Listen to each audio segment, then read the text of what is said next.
A domestic dispute call comes in just after midnight at an upscale apartment building on Pharr Road in Buckhead, Atlanta. Officers walk into a unit and find a woman, her boyfriend, and his father inside. Voices are tense. The living room is damaged, but things seem to be calming down. The woman says she just wants her boyfriend to leave. The boyfriend asks to go with his father. Police let the two men walk out of the apartment together. Minutes later, gunfire echoes through the parking lot. When officers rush outside, they find the younger man on the ground, badly injured. The person standing nearby with a gun in his hand is the one who shared his name, his bloodline, and his history. His father. This is Fatal Family Network. Like, comment, and subscribe. Every case touches family. Tonight, we are learning more about a deadly shooting at a Buckhead apartment complex where authorities say a father shot and killed his son. Durante Rowe Tolliver is charged with murder, aggravated assault, and possession of a firearm during the commission of a felony. According to reports, the younger man on the ground was 32-year-old Durante Demetrius Schofield, a father of two.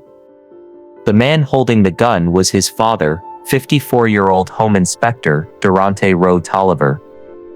Police and court documents say Rowe Tolliver is now charged with murder, aggravated assault, and possession of a firearm during the commission of a crime, all connected to the loss of his own son in that Buckhead parking lot. Buckhead is often described as the Beverly Hills of the South: glass towers, luxury apartments, high-end stores and restaurants. But just like anywhere else, behind those walls are families, arguments, complicated relationships, and long histories that no skyline can hide. According to those who knew him, Durante grew up in the Atlanta area and attended Stone Mountain High School. Court records show he had a felony in his background and had lived fast at certain points in his life. But family members say that by his early 30s, he was trying to stay on a steadier path. He worked as an independent contractor around Metro Atlanta. He had bought a truck and, according to people close to him, wanted to use it to build a business and provide a more stable life for his children. Because before anything else, he was a father. Two children knew him simply as Dad long before his name appeared in headlines. He also had an ex-wife, who is the mother of his children. They were no longer together, but she was still part of his family circle and strongly connected through those kids. At the same time, according to documents, Durante had been back in a relationship with another woman, the leaseholder at 55 Pharr Road, for about 3 months. She is the woman who appears in reports as his girlfriend at the time of the incident. To his sister Dee, he was her big brother, not a case file. In one interview about what happened, she said, "I wouldn't have ever imagined, not in 100 years, would I have thought that this was the phone call I was getting. That's my big brother, and I will never be able to call him again." I wouldn't have ever imagined, not in 100 years, would I have thought that this was the phone call I was getting. That's my big brother, and I will never be able to call him again. He cared genuinely and deeply about people. He was a passionate person. Just remember him as being a lover and a giver, a helper. For her, that one call meant losing a brother and watching her father taken away in handcuffs for being involved in his death. On the other side stands Durante Rowe Tolliver. Online, he appears in videos as a calm, professional home inspector, walking through properties, pointing out problems, and explaining why buyers should always have a home inspected before they move in. How's everybody doing? Tolliver Property Inspections in parts unknown Georgia. I'm not going to tell y'all where I'm at today.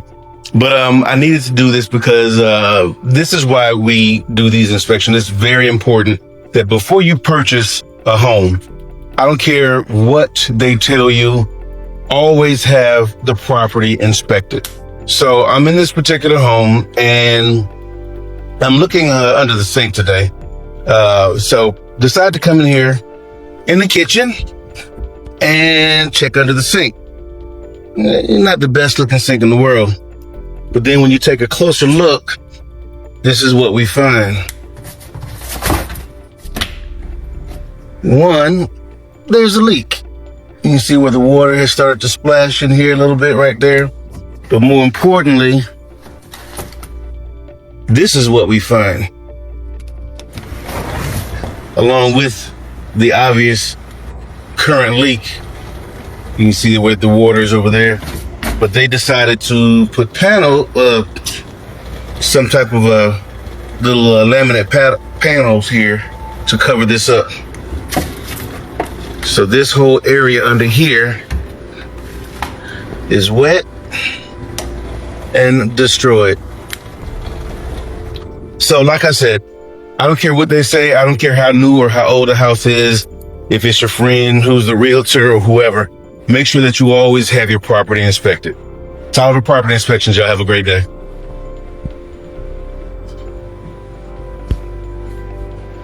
When he records those clips, he sounds like a man focused on safety, structure, and family homes. Away from the camera, he is also a father. He is the older Durante, the one his son was named after. People familiar with the family have suggested that this was not the closest father-son bond. They shared a name and a history, but they weren't always seen side by side. Whatever the exact details, they were connected by more than just a last name. According to investigators, the events that led to the shooting started before police ever arrived at 55 Pharr Road. Reports say that earlier that night, Durante was driving a Jeep-style SUV when he crashed into the side of a building a couple of miles away from the apartments. His current partner later told police she found him asleep inside the crashed vehicle, helped him out, and decided to drive him back to her apartment in Buckhead. She has said she made an anonymous call about the crash, but Atlanta police have stated they did not receive a matching accident report from her that night. Back at 55 Pharr, according to documents, the atmosphere was tense almost immediately. The woman told officers later that Durante had been her boyfriend again for about 3 months, and that night she wanted him out of her apartment. Reports say the living room was damaged. She told police that she and Durante had not become physical with each other, and she did not press charges over the property damage. Still, emotions were high. He had just been in a crash. They were arguing. Their relationship was already fragile. At some point during this dispute, the father becomes involved. According to sources, Ro Tolliver had been told about the crash and came to the complex. The woman at the apartment involved him directly, bringing him into the situation while the argument was still active. When he entered the apartment, things did not calm down. The warrant states that both he and the woman later told investigators that Durante became more upset when his father appeared. What started as a conflict between partners shifted into a confrontation between father and son. Ro Tolliver told police that the encounter became physical. According to the documents, he admitted that he hit his son twice in the face and then pinned him down. During that struggle, he said his handgun fell out. So now, in a small Buckhead apartment, there was a son who had just been through a crash and was not acting like himself, a woman who wanted him out of her home, a father who had just struck and restrained his grown son with a firearm somewhere in the room. At that point, someone called the police. Officers from the Atlanta Police Department arrived at 55 Pharr Road just after midnight on what they described as a domestic dispute. When they walked into the apartment, the physical struggle was over. According to reports, the woman told them she wanted Durante to leave. She did not say he had attacked her. They observed the damage, but she declined to press charges. Documents say Durante told officers he wanted to leave and Ro Tolliver offered to take him. Police allowed it. Father and son were permitted to walk out of the apartment together, while officers remained inside, finishing up their notes. Out in the parking lot, away from the officers, the situation started up again. According to the warrant, the two men continued to argue. Ro Tolliver later told investigators he was trying to get his son to calm himself, to lower his voice. The tension rose instead of falling. Then officers inside heard multiple shots coming from outside. When they ran out to the parking area, they found Durante on the ground, badly injured. Near him, they saw his father, Ro Tolliver, holding a handgun. Officers disarmed him and took him into custody.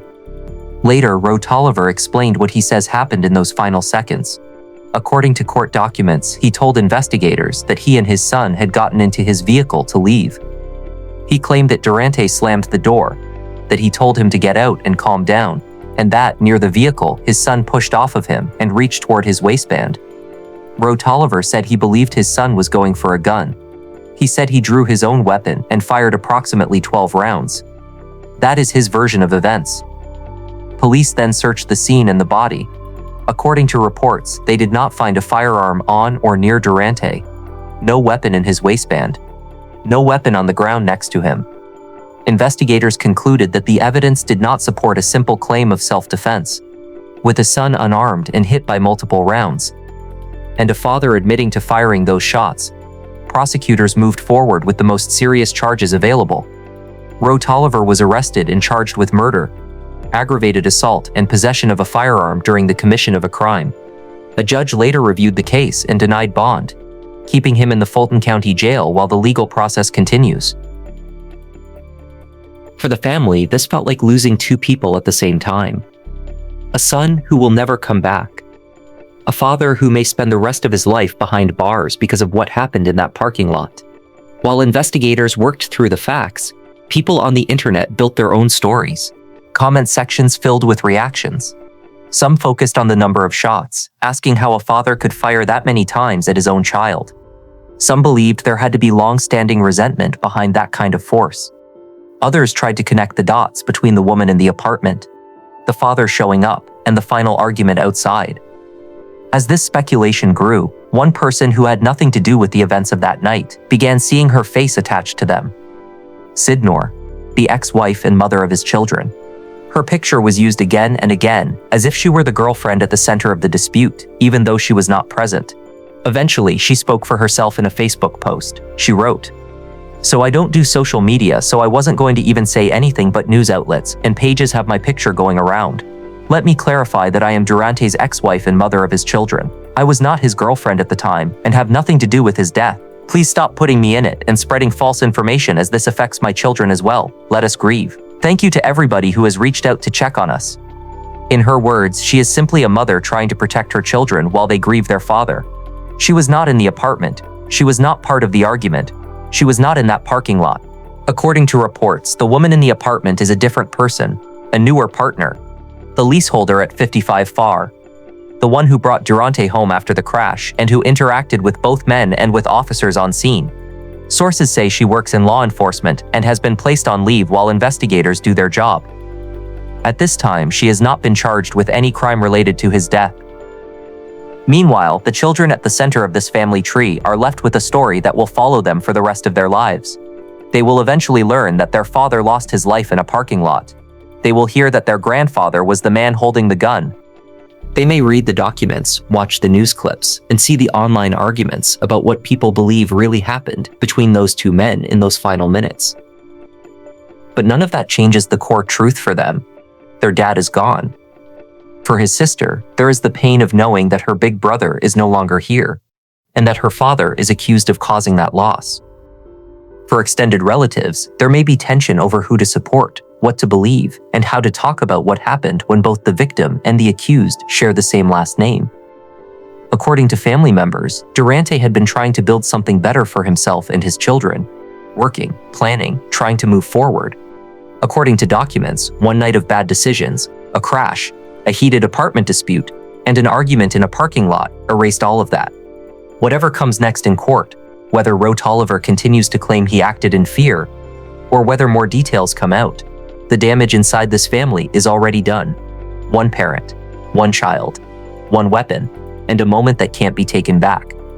This is Fatal Family Network. Like, comment, and subscribe. Every case touches family.